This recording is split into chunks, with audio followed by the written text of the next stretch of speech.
At yun, gawa na naman tayo ng isang pambaong pangmalakasan para sa ating mga junakis. So yan, ang baon ng ating mumba for today's video. So yun, paano nga ba ginagawa ang homemade tocino? Napakadali lang at napakasarap mga kabayan. So kung may baboy kayo dyan, hiwain nyo lang naman ninipis. Mas maganda kung medyo may taba-taba. Depende na sa inyo ang paghiwa nyo. So ibabad nyo lang siya sa pineapple juice, Sprite, asukal, konting asin, at paminta. Optional lang, naglagay ako dyan ng baking soda para pampalambot ng karne. At food color kung meron. So pag ako ang gumagawa, asahan nyo na walang sukat kasi ako ay tansyameter lamang po mga kabayan. Lamas-lamasin nyo lang kabayan. Tulad ng paglamas siya sa'yo. Ay!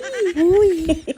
Pero dapat malinis ang inyong kamay para kumapit ang lasa. So ibabad nyo lang siya isang araw. Then pwede nyo na siyang tikman. Paano ba titikman? Siyempre, magprito kayo ng konti. Ayan, para malaman nyo kung tama na sa inyong panlasa. Huwag nyo titikman ng hilaw pa. Dapat inuto nyo muna bago nyo tikman, okay? At then kung okay na sa inyong panlasa, pwede nyo na ilagay sa ziplock at ilagay sa freezer. At yun, di ba? Meron na kayong masarap na pambaon ng inyong mga junakis for today's video.